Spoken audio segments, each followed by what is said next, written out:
Tonight this is going off the rails. Trooper lights are gonna shine me. But back back to the read. Back to the read. Warby Parker. Shove him up here. Brunch. Hit it, boys.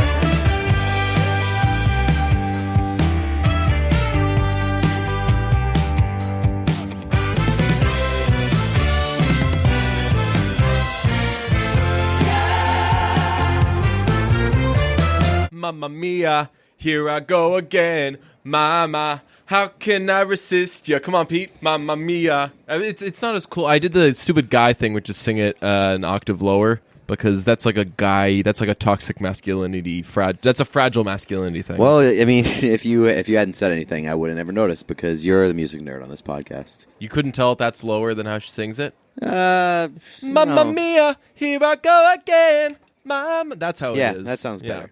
Anyway, I wouldn't still on the Mamma Mia bullshit. Still on that. Maybe now more than ever. Harder than ever. Now that Christine Baranski has entered our lives. Entered your life more than mine. Mine by proxy because you just send me everything that Christine Baranski does now. That was awesome. I sent you a text and it was just a video of, hey, you high-kicking bitch. She does a perfect Cher You've impression. clearly watched that video a million times because that is a spot-on impression of that video. Of her Cher impression. That's now the big three. It's the third thing I have in my favorites folder on my phone. Russell Westbrook. Very interesting. Yep. And number 2. Fuck. What's number 2? Alana Haim in the studio. Okay. Yeah, that makes sense. Yeah. I figured it. Wow, I'm surprised that that thing you do. Oh my God! Yeah, that should be in there. That my goodness, goodness, should absolutely. That's your be Mount Rushmore of reactions. Yeah, we should do that. You see, Pardon My Take said, what Mount Rushmore should we do that would be the most contentious? You said and I had religions. The best answer. That's a commentary on the world. Yeah. That's literally why we all have such problems. Every war is basically because of religion and oil. Oil is also huge. Yes. Oil's hot in the streets. Racism as well. That's true. That's on the rise the somehow. War on drugs. Somehow racism is still on the rise, it seems like. Yeah. Stock is going back up. Can never count it out. Facebook, very much down. Also very much down. Yeah. Oh, well, yeah. Why don't we just get I was going to say, we have like 15 minutes of Baranski talk and like 15 minutes of MoviePass talk. We'll loop back to Baranski. MoviePass, the end is here for the 60th time. This has I don't know how many times we can have this conversation, but it for sure feels like now is the end. It is it's just the beginning of their new model, $14.95 a month. Yeah, they've don't get to see any movies. What's the percentage of price jacking up there? 50%. Yeah, they've raised their prices 50%, but here's the kicker. They've removed 100% of their movies. Close to it. Pay more money for it. way less movies. So I do think... So there have been some outages where you haven't been able to use stuff. I think that we're getting into the Twitter speak, the Twitter speakization of the MoviePass thing. It isn't that you can't see movies. It's that you can't see Mission Impossible and what? Christopher Robin? Yes. And the Meg. What's the Meg? You can't see the shark movie? My Big Fat Dumb Shark. Yeah. You really? Yes, you can't. Did they say that? Yes. You cannot see the Meg, which is, I'll tell you what happened when I saw that. When I saw that the Meg was on the blacklist, if that's I immediately went to AMC's A-List Stubs program and signed up. Good. Welcome aboard. I am now an A-List member. Welcome aboard. If you're not letting me see the goddamn Meg, that's gonna be a problem moving forward because that movie should be begging people to go see it. Bare minimum. So if any exciting movie is coming out, there's a good chance that you can't see it for the first 2 weeks. Which what the fuck is the point? Yeah. At this point, like I'm so into movies now because of MoviePass. MoviePass kind of shot themselves in the foot here, because they made me want to see every movie, whether or not it's good. Exactly, and they got me back into movies where now going to the movie theater like 3 or 4 times a week is literally just part of my lifestyle, and I'm never going to change it. Yeah, never going back, as they say when you leave prison. Yeah. Never going back. You know what's cool about being an AMC MoviePass in prison, A-lister? same thing. Yes. You know what's the good thing about being an AMC A-lister? What? When you see the movies there, somebody comes up to you every few minutes and they spritz. You know how every Marriott hotel has a different scent?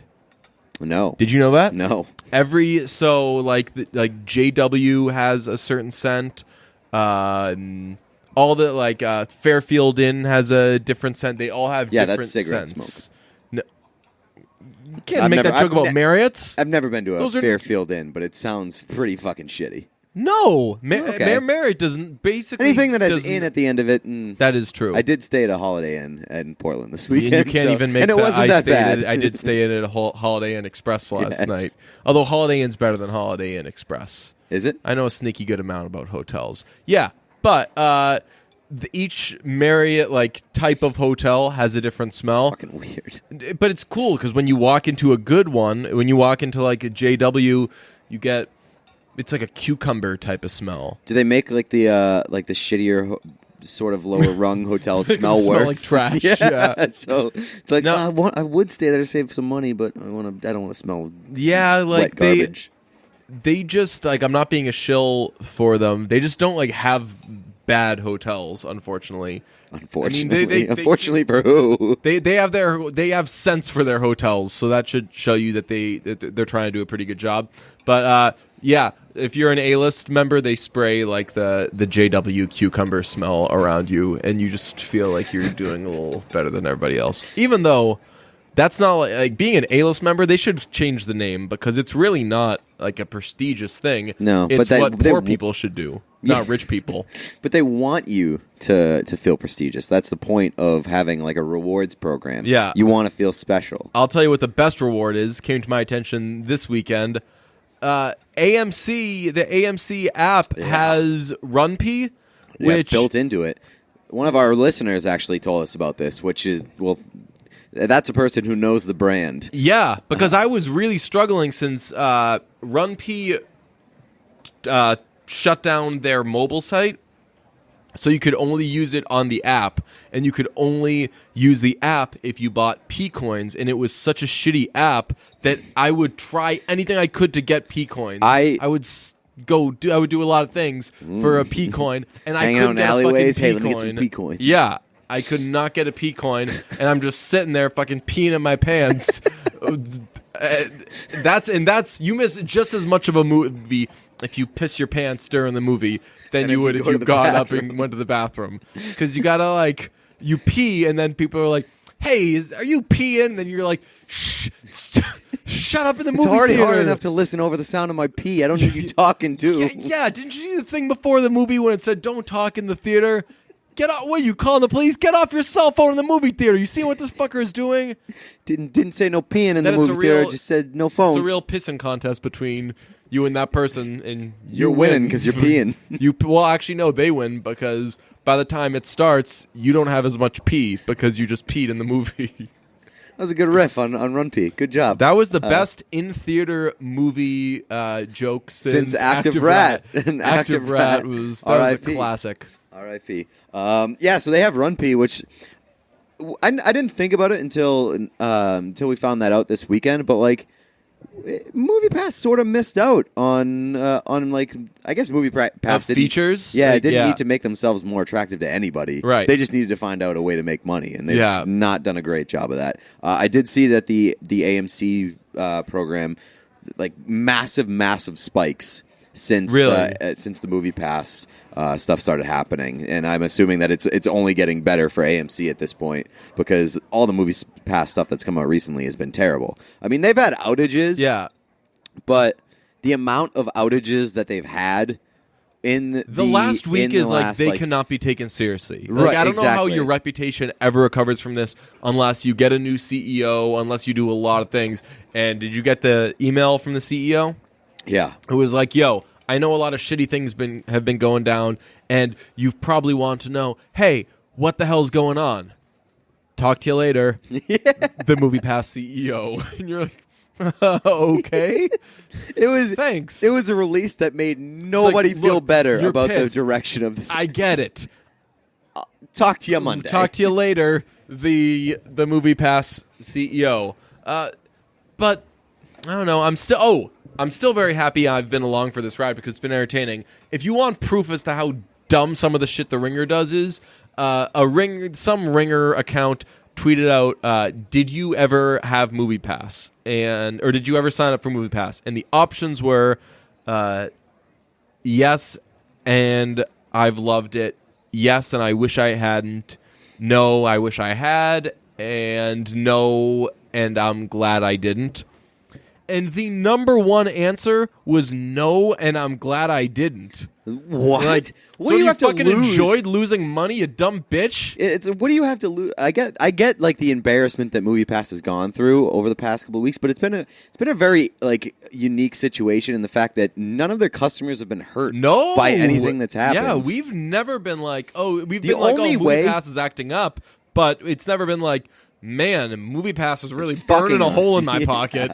The only way that you can feel wronged by MoviePass is if you signed up like 3 days ago and then there were just blackouts for Mission Impossible. Yeah, you signed up 3 days ago for the $14.95 a month right after they jacked their prices and you still didn't get anything. Yeah, that's literally the only way that you could have been wronged by MoviePass. And honestly, if you had to wait until 3 or 4 days ago to sign up for MoviePass, you're the asshole, not MoviePass, because that shit, as soon as you hear about that, why wouldn't everybody sign up for it?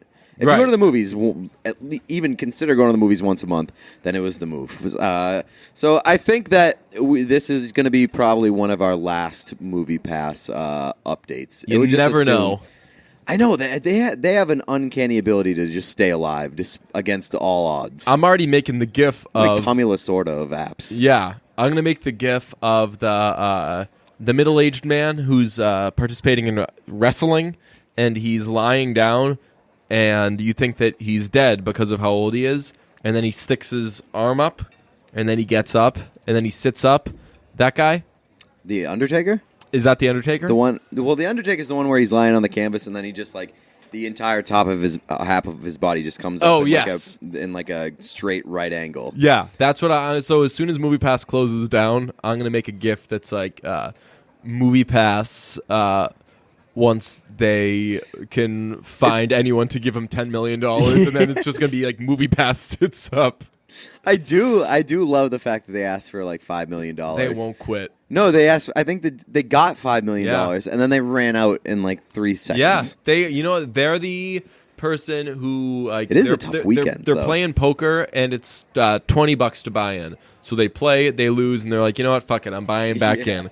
And then all the ensuing buy-ins go faster and faster. And they do it like they keep doing it, and then they're like, all right, you know what, I'm gonna buy in for $5, and they're like, you know, there's so much more. There's fewer people playing now, and there's so much money in there. $5 is going to get swallowed up in a fucking second. Are you sure you want to borrow $5? And they're like, yeah. Except this is with millions of dollars, and everything else is the exact same. Everything else is the exact same. You just lose the money right away, and someone is giving it to you because I don't know, like are they maybe predatory loans, some shit like that.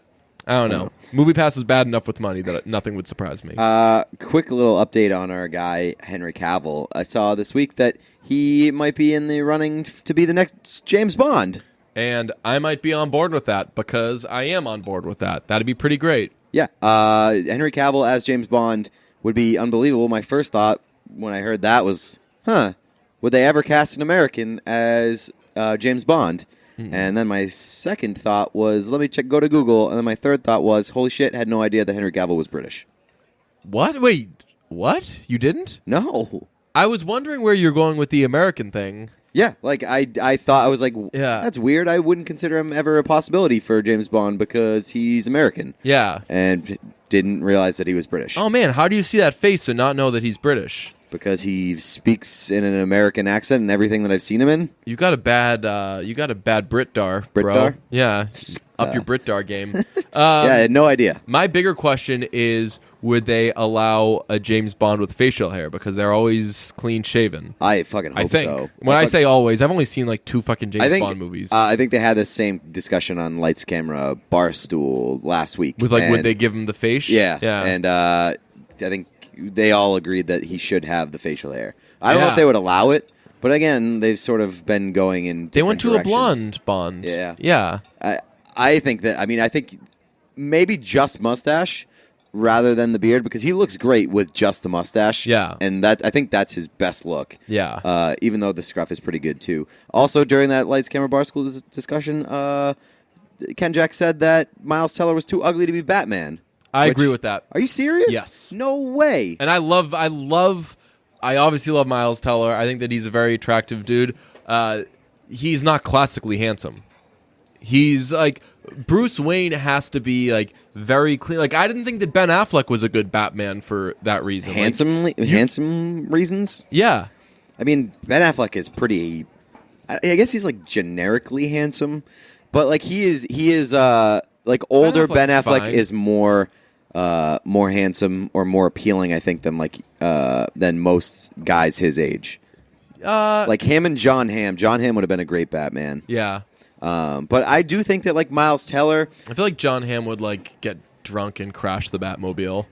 Yeah, also, how has every Batman not done that before? Because Bruce Wayne is always a mess. Yeah. I just wonder if they couldn't make it work with Miles Teller. Like, I think that they would be able to make it work in terms of making him look the part and sort of making him fit into that world. I would say come talk to me in 10 years. Let's see how Miles is looking then.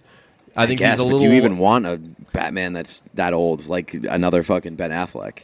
No, Batman's usually like 40-ish.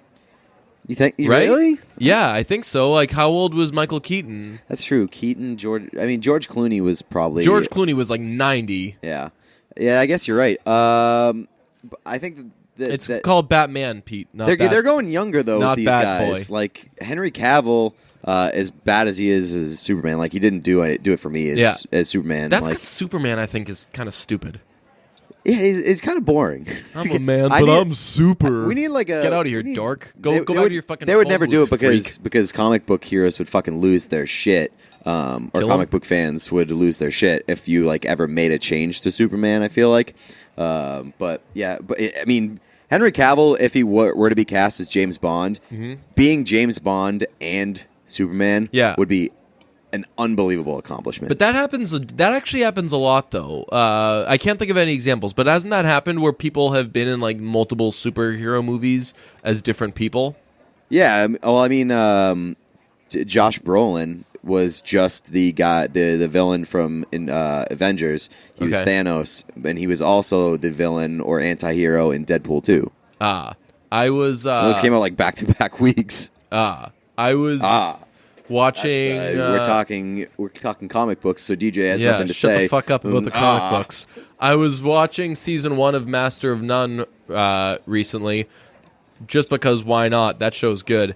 And the Colin Salmon, I forgot how funny he was, like what a freak he is, where he's like trying to pitch Dev, he's telling Dev about his movie idea. He's like, you know how everybody in movies has a car? Batman has the Batmobile. Thor has the Thor car. And as he's on sorry, he's like, no, he doesn't. And he's like, well, what if we made a movie where I am the car? It's so funny. All right, we got an ad read here. If you wear contacts and you know how annoying it is, and it can be to get a prescription year after year, just to be able to buy more contacts, it's very, very annoying when you realize that you have a doctor's visit coming up to renew that prescription. And so if you want to avoid the inconvenience of contacts buying, Simple Contacts is here to change your life. They use technology that makes renewing your prescription and buying contacts super, super simple. Here's how it works. You use your phone or your computer, and you take the Simple Contacts vision test in 5 minutes from literally anywhere. Your couch, your office, the airport, porta potty, doesn't matter. Taking a poop? Want to renew your contacts? Hell yeah, you can do it. Swigging some OJ? Contacts time. The idea of swigging some OJ while taking a poop. You didn't have to be taking a poop. You could just be swigging some OJ while taking a pee. You built off my idea and sitting threw in the movie OJ theater, into the mix. having a piss, toss down some OJ and get some contacts. No more appointments, no more waiting rooms, no more overpaying. Simple Contacts brings the doctor's office to wherever you are. That's a big staple of this podcast. Just bringing the doctor's office to you. Every sponsor that we have just brings the doctor to you. Yep. Because there's nothing better than doctors have to do than to go to you. Simple Contacts offers every brand of lenses, and their prices are unbeatable. I can attest to that. I use them to renew my contacts, which I wear all the time. I actually wear my contacts. I overwear my contacts. You're supposed to get new ones after like every month or so. Wear my contacts for like 6 months. It's really bad. I'm going to go blind at some point. The prescription is just $20. You're going to get someone pregnant with your eyes if you don't use contacts the right way. The prescription is just $20. The contact lenses prices are low and shipping is free. Best of all, our listeners get $20 off their first Simple Contacts order. So to save $20 on your lenses, go to simplecontacts.com/brunch20 or enter promo code brunch20 at checkout. Again, this is simplecontacts.com/brunch20 or brunch20 at checkout. Got to mention that this isn't a replacement for your periodic full eye exam. You still need those occasionally, but this is the most convenient way to renew a prescription and reorder your contact lenses if your vision hasn't changed. So if you want to do that, get $20 off. Go to simplecontacts.com/brunch20 or enter brunch20 at checkout. I have my pick for Batman that I decided over the weekend. Who? Might catch you off guard. Might be an out-of-the-box pick. Michael B. Jordan. Yeah, I could see that, but that'd be getting into the multiple superhero movie kind of. Yeah, because he was Killmonger, but no, he was what's his face in Black Panther. That's Killmonger. That's that guy's name. Yep, his name's Killmonger, and he's got all those crazy bumps on his body. Yeah, he's Killmonger. He was also in the Fantastic Four movie. So that's what I thought. Everybody forgets about. That's what I thought you were referring Miles Teller. to. Yeah, I thought you were referring to that. But I do think that Michael B. Jordan would be a fucking sick ass Batman. Yeah, but again, I think young. I think that he's better than Batman. Honestly, like No. I would rather not that he would say no to it, but I think that it would be more interesting if he. I guess not. I would be down to see him be Batman. I guess like I was gonna say, I would want him doing more like of projects on his own. But Michael B. Jordan's had some fucking flops. That Fahrenheit 451 movie that just came out with him and Michael Shannon, that was a big flop. I want to see that, though. I didn't know about that. Michael Shannon, like that guy. I know. I was psyched when I heard about it, but I guess it was a huge flop. It was an HBO movie. I got terrible reviews. But I think that Michael B. Jordan as Bruce Wayne and Batman would be fucking sweet. You know who would be a good Batman? Is Wayne Knight. Do you know Wayne Knight? Yeah. Do you? Yep. Do you? Yes, Newman. Oh, damn. I was like, who's somebody that there's like a 50-50 chance that I would Pete knows, but not by name? And then I would just like pretend that I knew who you're talking no, about. No, it'd be like, look him up. And then you look up Wayne Knight, and then bam, Newman. No, I know. Peter Boyle would be a good. Fuck off! I know who Peter Boyle is too, and he's dead. Yeah, I was gonna. If you let me finish my sentence. Oh, okay. If he weren't so dead, that actually brings us to a horrifying thing. Paul Walker is also dead. Yes, we hate to inform Don't let him drive the Batmobile. There was a thing today. It was, what was it? Describe your favorite movie plot in 5 words or something? Yeah. And a lot of people just took it as an opportunity to use like a quote or something. I sent 1 million. I sent from the brunch account, we did Be Still My Beating Vagina. That's got to be the winner. Shouts Christine Baranski. And I sent a few other ones out. Hot Girl Groundhog Day. Hello, Mr. Police. And then keep the change. Only you did 3. But you were like, we should write down the ones that we would do and then not tweet them and talk about some of them. And literally, this was as I had one written out. And after I deleted it, I was like, it's a good thing I didn't tweet this because this would have been problematic as fuck. Oh, shit. Now I'm interested. It was going to be for Hotel Artemis. Okay. And the tweet was going to be, Tillman dies way too early.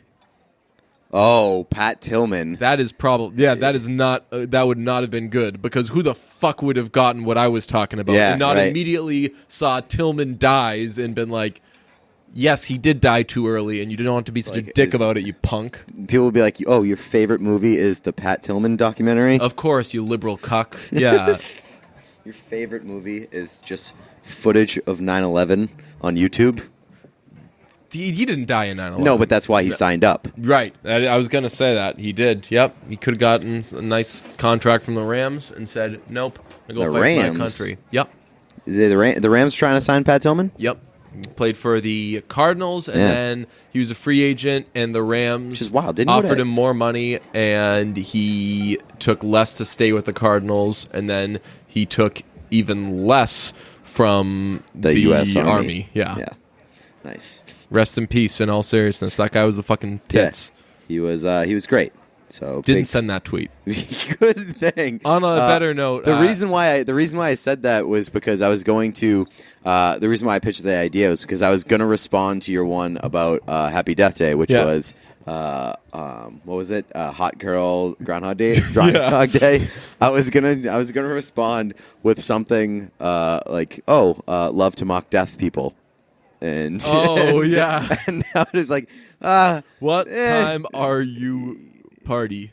5. What also, I was not following the 5. I did like a lot of 7-word ones, and who fucking cares? Yeah, it's the internet. There's no rules. And also, that tweet was sent. What's Twitter gonna yell at you? That tweet was sent by the original tweet was sent by the Academy. Yeah, like the actual Academy, and if it was like a normal person, I'd be like, fine, I'll play along. But the Academy, nobody wants the Academy reaching for engagement on Twitter. Yeah, nerds. Yeah, get the fuck out of here. Go give fucking Best Picture to the King's Speech again. I haven't seen that. Have you? No. I'm going to, though, because you know who's in that? Colin Firth. And he won Best Actor. Yeah. So, in hindsight, it must have been the fucking balls because Colin Firth, But isn't the whole premise of that movie that he stutters and needs to get over his stutter? It's literally to make about a speech impediment who goes to That's not the Colin Firth. Or a person with a speech impediment who goes to a speech pathologist. That's not the Colin Firth I want. I want Colin Firth. I want you need gay Colin Firth. Is that what you said? Yes. I was gonna say I want smooth, happy-go-lucky, very confident, very carefree Colin Firth. All right, we're gonna go all over the place here because we're gonna get back to Baranski. I watched Mamma Mia. I watched Mamma Mia 1, Cruise Control, and when you didn't start laughing, I was like, "Excuse me." I just took a sip of Gatorade. So I watched Mamma Mia 1 again, and I remember when we watched it, we were like, movie kind of sucks, but this second one looks awesome. Confirmed, the second one obviously is the best movie I've seen in forever. Wait, we said that? We both thought that Mamma Mia 1 was stupid. Okay, cool. Yeah, and so I went back to rewatch it, and I was like, maybe now that I'm really into Mamma Mia, well, I like this, and I totally forgot all the things I didn't like about it, and I was reminded of them from seeing them. Like, Amanda Seinfeld's friends, both fucking so forgettable. Yeah, I don't remember them at all. Sky is Sky. He has a central role in that movie. Yeah, he's in the movie too much. But we were unsure. We were like, hey, is Colin Firth's character gay? Who knows? And then we kind of breezed past it. And a few people reached out and were like, did you not fucking see the first one? And we honestly couldn't remember. So I went back and watched it. Yeah, he is... there is no question about it. He has a conversation with Stellan Skarsgård about it, and he says at the end when Pierce Brosnan apparently asks Meryl Streep to marry her, I'd forgotten that. He says you're the last woman I ever loved or whatever, and then Colin Firth's like, you were the first woman I ever loved. And the last woman I ever loved. And you're like, oh, he never took another... Oh, no, he did. He sure did. Yeah, I guess that was an obvious thing. Yeah. We had people tweeting at us saying, you lose your man card on some other podcasts or some other sections of life. Yeah. We don't have man cards to lose. Mm-hmm. I think we got our what do you want to call it? Our soy boy cards swiped by not recognizing as this podcast not recognizing the gay character in Mamma Mia. People were shocked. I'll say this: lost our credibility. Knowing that Colin Firth's character in Mamma Mia 2 is gay makes it even better. Because the scene when they're doing Dancing Queen in the boats are coming, it's him and Harry or Bill. Bill. Him and Bill hugging. They're doing the Titanic, right? I think. And it's but Skarsgård just it's just like a very like friendly, like it's clearly not like a lovey thing. They're just like holding each other, and he's got his head on his shoulder, and it just makes me feel for the fucking people out there who are like, oh, what if I'm friends with like a gay guy and he's checking out my dick? Like, nobody knows better that two guys hugging is not sexual than a gay guy. Yes. Because a gay guy knows what sexual stuff with a guy is. Yep. So they don't have this stupid hang up of like, oh no, what if... And especially in that situation where it's like, hey, my 3 dads. Yeah. And when all the dudes are like, I wouldn't say competing with each other, but like they're all... they're basically 1/3 of a dad. No, they have for them to have that relationship is amazing. They have a great relationship, and I love at the end when Cher sings in the credits when Cher sings Super Trooper, and the 3 guys are in the bar doing the super and like they're holding their beers, and I'm like, yeah, guys, this is what being a guy should be. I swear to God, I think that's what being a guy should be. Being a guy should be... I think that's what life should be like. Yes. Mamma Mia is splitting a daughter 3 ways with 2 other guys, and either 1 or 2 of you, it's just not all of you are straight. I don't care what the order is. All 3 can be gay, whatever. I hope Mamma Mia sparks a nationwide trend where you have a baby, and then after it's delivered at the hospital, you just walk out and you're like, all right, fellas, need 2 more. Yeah, and they come in when they're like, super-ba, troop-ba-ba, and there's 3 beers waiting for them. And the gender reveal, until the baby grows up and solidifies that themselves, it says on the glasses, like, it's a boy, or like, all 3 things say, it's a dad. And you're the dad, and you slug it down. What about this? In the hospital, and they're like, why you have an open container of beer in the hospital? What about this? We have a Mamma Mia situation. The baby gets delivered, and the doctor pulls down his little doctor mask, and it's actually young Keanu Reeves, and then you get to tell young Keanu Reeves, you say, hey, Utah, get me 2. And he goes and gets you 2 more dads. That would be great. Nice reference. Thanks. That's what people life is all about. love making that reference. Oh, yeah. Yeah. That the first time I saw that movie was like a year ago. Yeah.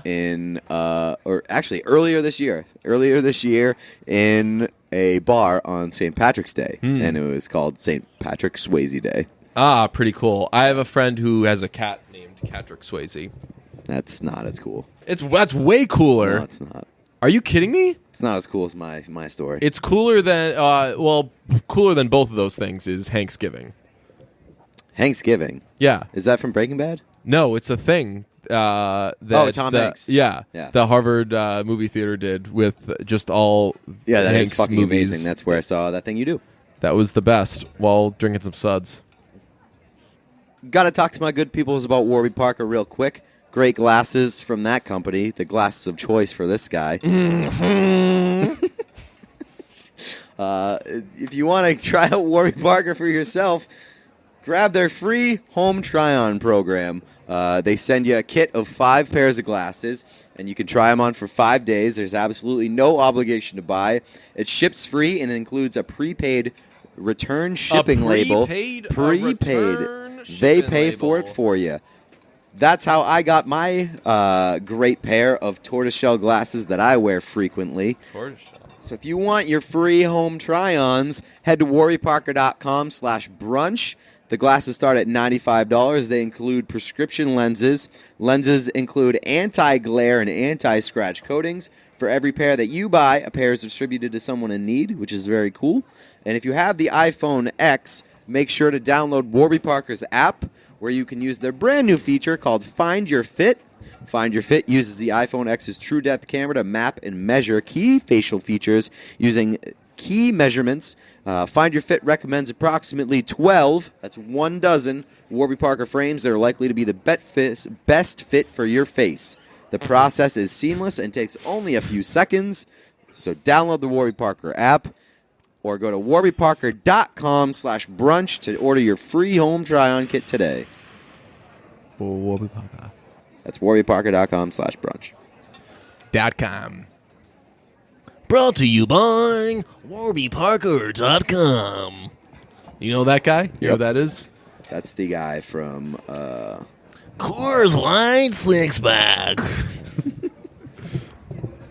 That nerd. Another reason why Mamma Mia 1 Lost in Paris, what is it? Rugrats in Paris. Mamma Mia 2. Oh, we're talking about Mamma Mia 1. Okay, Mamma Mia 1 Tokyo Drift. Mamma Mia 1 The Mighty Ducks Are Back is so much worse than the first one. It's the primary reason. Or worse than the second one. Way less fire. Meryl Streep. It's just Meryl Streep. Meryl Streep is so bad in that movie. And like the character of Donna is terrible. Yeah, no, Donna was a bad character. And Old Donna. Young Donna ruled, and then she got pregnant and had a kid, and was a great mom, but a sucky character. Well, I guess that's pretty indicative of how life goes. You have a great life. Pregnant ruined her, because she seemingly was really cool while she was raising Sophie. But just by the time she got to that age, what ruined her turned to Meryl Streep, she sucked. Yeah, I guess. But we had this discussion this weekend. Meryl Streep really doesn't do it for me. She's very, very overrated. Yes. I can't think... I've gone to movies being like, oh, I got to see this movie. You got the new Streep joints out. But when am I ever fucking blown away by Meryl Streep? Right. What are her... Like, seriously, fill us in. What's her Glengarry Glen Ross? What's her crowning achievement? What's her Mamma Mia 2? I honestly think that my favorite Meryl Streep role and Meryl Streep movie is Devil Wears Prada. Yeah. And I said that this weekend, like, the Meryl Streep is a bootleg Frances McDormand. I would take Frances McDormand in pretty much every Meryl Streep role over Meryl Streep. Well, now, especially but like even old Frances McDormand, like Frances McDormand in Almost Famous, fucking hilarious. She was great in that. Like any Meryl Streep role, I think that I would replace her with Frances McDormand, and I would consider it a better movie. The Devil Wears Prada with Frances McDormand. She would kill that role. Yeah, so I'm with you on I'll take Frances McDormand over Streep any day of the week. Fresh in my mind from 3 Billboards. Streep killed in Devil Wears Prada. Like, I don't want to take away her best thing. I don't know I just think that it would be an as good or better with Frances McDormand. Possibly, but the point stands that she's way, way overrated. Honestly, I think that a lot of it is just her name. Meryl Streep sounds like a fucking legend. It's her name, and it's fucking award shows. Award shows throw goddamn Meryl Streep appreciation parties, it feels like, every year. And she does something at them that like goes viral. And like I feel like people overrate Meryl Streep because of her like presence in Hollywood more than her actual work in Hollywood. She's bootleg Betty White. Because it's like, just put Meryl Streep at something and everyone's like, oh shit, it's Meryl Streep. We gotta pay attention. Yeah, but Betty White is just as... I guess I would compare her to George Clooney. Because I really don't think that George Clooney... Like, I liked when George Clooney is in things, and I think that he's like an enjoyable person. But I can't remember the last time when's the last time he knocked your socks off? No. Just the last time I looked at a still photograph of him. Exactly. That's it. Like, and this movie did not suffer from lack of Meryl Streep at all. What, Mamma Mia 2? No, it was significantly improved by that. But yeah, she was so bad in the first one, and that's part of what made that movie so bad. Now let's get to fucking Christine Baranski. When we mentioned Friends 1 and 2 and referred to Christine Baranski as Friend 1, a few people were like, kind of surprising that you guys aren't Christine Baranski fans, because she's like this beautiful older woman who's like not afraid to go there. And in rewatching Mamma Mia 1, Mission Impossible, she is so hot in that movie, unbelievably athletic. I would not expect that description. There's a scene where she's singing, and it's why Cher calls her a high-kicking bitch, where she's like doing shit with her legs that somebody over 50 should not be able to do. God bless Christine Baranski. But what really makes her cool, watch any of her interviews. The way she carries herself, she's so fucking funny. She does hilarious shit. Actually, we missed this during the whole big dick energy thing. She was like a poster child of big dick energy. And you arrived at it independently this weekend. You said that she has big vagina energy. Oh. When the big dick energy thing came out, they were like Pete Davidson and Christine Baranski. Oh, really? Yes. That's crazy. I think that's fitting. I think we would have been more on the big dick energy train had we known what it stood for in terms of... if we were into Christine Baranski at that point. She's been asked about it, what her thoughts are on big dick energy, because she's one of the... We want to just drop in the audio because there's no way that we can outdo her actual reaction to the question. We'll also drop in her share impressions. Strange question. Big dick energy. Have you heard of it and that people are saying that you have it? That I have what? Big dick energy. People are saying that you have an abundance. They're putting you up as the poster child of it. Big dick energy? Is that a new saying? Just tell me it's a good thing. Okay, then I'll take it. Can you have any idea what you think it might mean? My energy? Big dick energy? Staying power? Passion? Full of life? Ready to explode? Hey, you high-kicking bitch! Hey, you high-kicking bitch!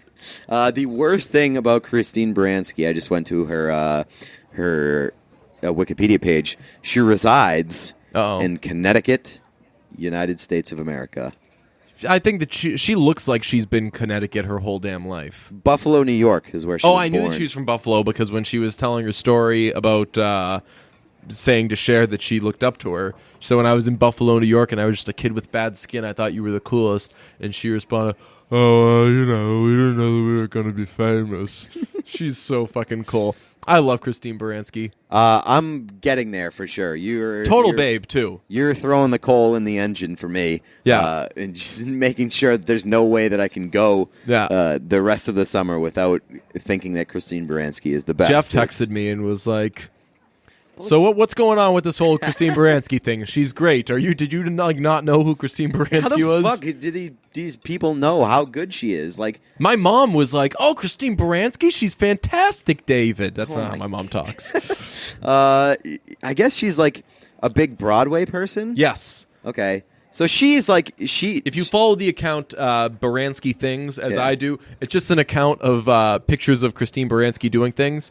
There's a post, Christine Baranski holding awards, and it's a bunch of different pictures of Christine Baranski holding awards. So it seems like the majority of her career is comprised of Broadway and musical stuff, and then just a bunch of cable TV show, or not cable, basic cable shows that start with The Good. The Good, yeah. She's a huge The Good. She's on The Good train. She's on The Good Wife. The Good Trip. The Good Fight. Kicky legs. That's what they call her. The good high-kicking bitches. Yeah. So I guess that's sort of why I had no idea who she was, because there's not a lot of crossover in my life between Broadway musicals and basic cable shows. One of these days, it's going to be when I'm like 49. I'm finally going to get into musicals and plays and shit. Be there. That's the most unexplainable hole in my life. Yeah. Other than happiness. Yes, I was going to say. But that's not unexplainable. Other than hope. That's not unexplainable. You understand why that's not there. Yeah. But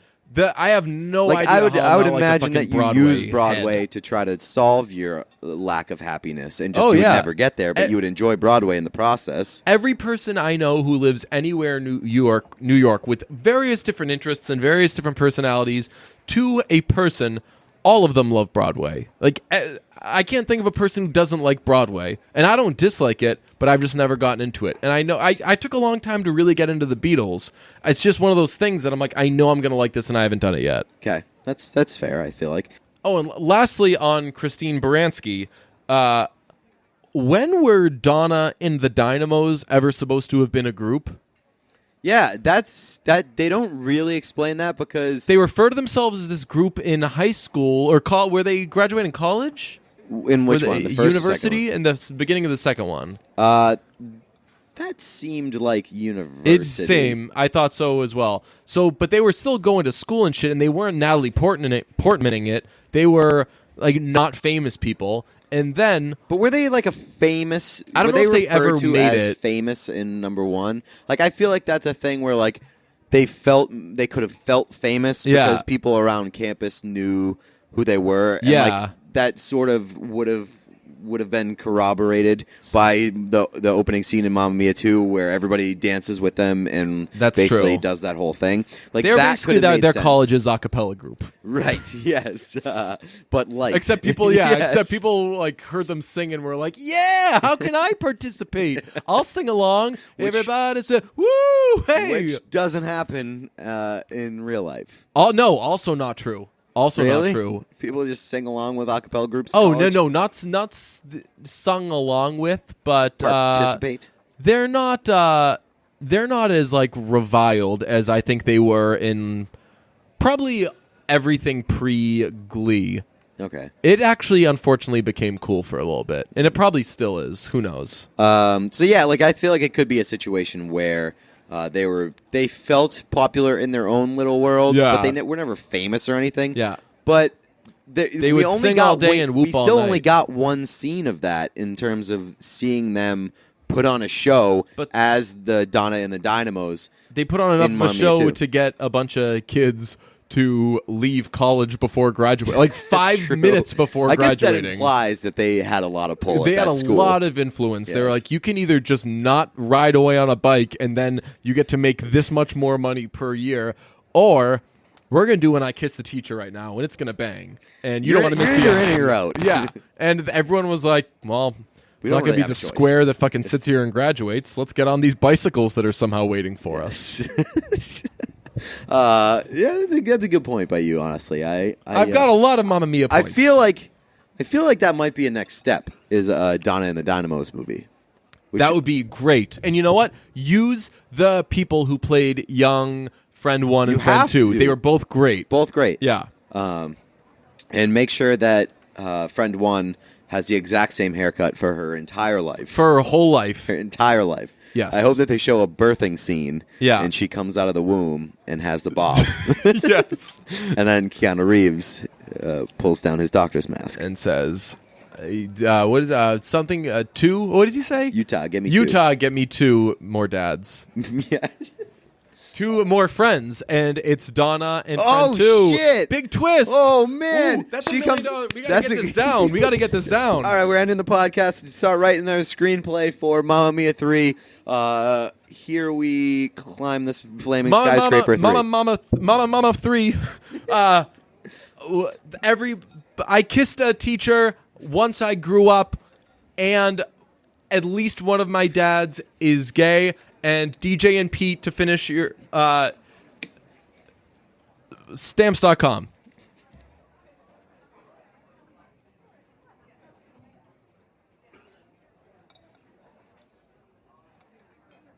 Bonus material. We also saw Father John Misty this weekend. Hell yeah, we did. Yeah. We saw. Guess which motherfucker wasn't in the mood to converse with anybody that day. Oh, I loved it. I realized there's no. I can't have a bad Father John Misty experience because if he's a dick, you're like, hell yeah. Then you're like, I got to see him be a dick. Yeah. So he played in Portland and he played at Newport Folk Festival the day before. And he has like he has a pretty big band. He's got a bunch of strings, horns. There's usually some bongos in the mix. It's a real huge production. And it's great because for all of his shenanigans, he's got a very good voice and it's just a really, really great show. And he didn't have a lot of that. He just kind of had guitar, keys, drums, bass. That was sort of it. Yeah, but you know what he did have? What? Fucking awesome lights. Oh, right. The light show. Yeah. On that night was incredible. Yeah, I think that he definitely is vain and cares about how he looks and how he comes across and how he's. I don't think he worries about how he comes across, but I think he worries about how he wants to be a star. Yeah, and there were just. I'm not good at taking photos on my phone, I'll tell you. And every photo I took was like a fucking professionally done thing. Yes. Yeah. It was like. I know the struggle, and I sort of hate the struggle of trying to get a good picture from a concert. Yeah, because it's I don't want to be the guy who's holding up his phone the whole time, whole fucking time, just trying to get one decent picture for the gram to show that I was there and to validate my because then it didn't happen otherwise. Yes, so this was great because this was actually great and bad. Yeah, because the first couple pictures I took, I was like, oh, shit. Yeah. Hell yeah, I can use that for the gram. But then, like, he kept doing more awesome light shit, and I was like, well, I want to get this one, too. I can't hop off now. I want to get this one, too. So I felt a little bit torn with how great that light show was, We honestly. should compile our photos that we took and put them on the brunch account. And it would be, you know how you can select multiple photos? Yes. Select like giant like 18 show. times Father John Misty had it going on Sunday night in Portland. Hell yeah. And I'm sure there were 18. But yeah, it was great. He put on a good show, but he did not say anything the whole time. He said thank you a few times. He introduced his band. He said thank you and introduced his band. And, well, I don't want to say introduced because he said it like in the last 2 songs. Yeah. He was like, oh, yeah, these are the people that I'm with. But, yeah, other than that, didn't say a single word to the audience. Just went from song to song, which, what a move. And like, we discussed this, but, like, how do you get mad at that? How do you get mad at like... Because a lot of I told people that today, or I tweeted that. Like, I tweeted... most of his band was missing, and Father John Misty didn't say a word the whole time. Best fucking concert ever. And a lot of my coworkers were like, I wish that I could go to a concert like that where the artist's not talking the whole time. And I was like, yeah, but you do want some balance. Yeah, and there are people that like the interaction that comes with like one of their favorite stars and having them speak to you. But at the same time, like, you're at the show to listen to this person play music, right? And he's not saying anything and just maximizing the music and injecting the music straight into your fucking ears. Yeah. How do you get mad at that? How are you going to be like, hey, that thing that you do that I like and that is the reason that I'm here? Do less of that, right? And speak to me. It's like following someone on Twitter for hockey stuff in sports coverage, and then getting just the nightmare of a brain that they fucking have. And yeah, sometimes sports is part of that, but boy, when you got a nightmare of a brain, it's not that much sports. And then you're like, well, fuck, I wanted the sports. You got to choose between. Father John Misty was like, you like my music? I'll give you my music. And then who knows? Maybe like his wife divorced him that morning or something. It could have been something else as well. Who knows? It was definitely, this is my first Father John Misty experience. Yeah. And there was a certain weirdness to actually seeing him in the flesh and watching him like be a person. Yeah. Because when I listen to his music, it just sort of has that, like, there's a detachment there. Yeah. Where I don't have any experience with Father John Misty, and he's just such a fucking weird person and has such a weird existence that he's almost like not a human to me. He's just like this idea of like a fucking alien. He's like a meme killer or something. He's like a meme combater, but in and of itself is then a meme. Yeah, like, I still don't even know if I would consider him a real person, but it is weird to see this person that you haven't deemed a person do human-like things on a stage. Yeah, he did walk and dance a lot. Like, he'll, no matter what, he's never not gonna dance and like do hip thrusts and prance around, which is quite good. We're gonna see him again in October, and on the old Father John Misty Reddit, there was some discussion about, hey, so he played a show last night without a lot of the orchestration that he usually has, and some people, I think they're wrong. Some people were saying, oh, well, he only has all those people for big shows. And I was like, every time he plays in fucking Boston, he has all those people. That's a big show, though. Is it? Would that be? Boston is a big market. Yeah, maybe. And if that's the case, then that sucks. Like, I remember Haim played in Minnesota this past tour, and it was their first time playing in Minnesota. Like, that sucks. You fucking live in Minnesota. You don't get to go see Haim. Like, you do not have to worry about that at all in Boston. It's right. Like, we do get everything. Music and comedy are like two things that you cash in on by living here, because that is like massive, massive scenes. I guess I never thought about that. Like, we talked to Kellen before he did his show here this latest time. And we asked him, and we were like, hey, every fucking band that ever comes here, and I think it's because Taking Back Sunday said it. They were like, oh, right. we fucking love coming here. Yeah. It's so great. We're like, hey, do you say that everywhere? Because we know you're bullshitting. Yeah. And he was like, no, dude, seriously. We've been with Taking Back Sunday on this entire tour. I think that's the first time that I've heard them say that. Like, there and maybe New York. And he said, like, his band feels a certain way about Boston.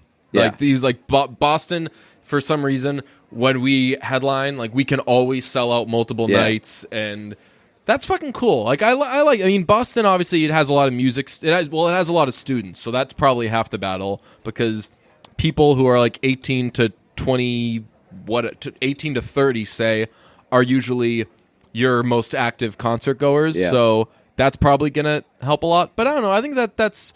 I'm glad that that's a reputation that Boston has. But going back to Father John Misty, if that's the case, then why? Like, he didn't play in Boston, did he? We went to Portland to go see him. Yeah. So you would think that he would just choose Boston rather than Portland. Well, I'm wondering about his Portland attendance like his scene. situation. Oh, definitely. I wonder what his attendance situation is, because the last two times, so I saw him at the House of Blues in Boston, and that was sold out. And then he played at the Pavilion last year, and it was not sold out, and like kind of apparently not sold out. Like, not quite to the point where you're like, oh man, this place is empty or no one's here.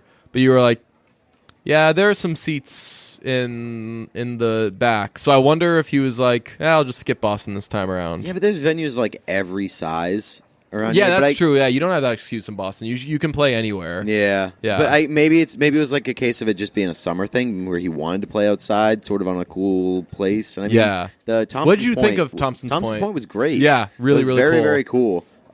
And especially like that sort of vibe with Father John Misty, it meshed pretty well. Yeah, just like the whole vibe of being there, sort of on the water, across from a couple of breweries. We went to Bissell Brothers beforehand, got some dope barbecue. Yes, like it was just a really cool day. Yeah, that was actually, I'm not kidding, that was like one of the most fun days I've had in a while, and for a while now, I have felt like I'm always, this is such a fucking shitty adult thing to do, and I don't mean to do this, but like I always feel like I'm going from one thing to the next, and like I never have a fucking second to breathe, which listeners are going to be like, how many fucking times have you seen Mamma Mia 2? Like, just fucking breathe then instead. No, I can't. But I would rather see Mamma Mia 2 than breathe. But just like, whether socially or work-wise or whatever, I just always feel like, I have something tomorrow, I have something the next day, blah, blah.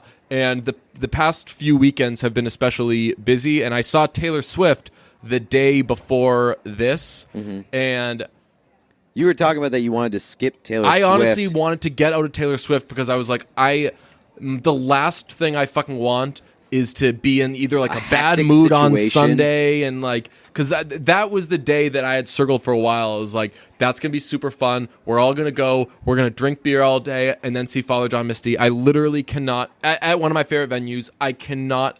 And my parents live there, so I was going to see my parents. Like, I could not have imagined a better day. This day is Like, important to me. I can't have this day not be fun. And with going to Taylor Swift, drinking all day there, being so fucking tired, I had so much fucking fun on Sunday. Like, right? Like, that day was a fucking blast. So, I guess the way that I would put it is like, I romanticize summer a lot. Yeah. Like, I have things that I want to do. I have ideas of what summer should be. And summer to me is like standing around with a couple of pals, drink some beers all day, and then go out and have some fun at night. Yeah. And that is literally what we did. It was so great. I love Portland so much. It is like one of my most favorite places in the world. Yeah, I was saying to Ellen, so Feidelberg a couple years ago summered on Newport. Yep.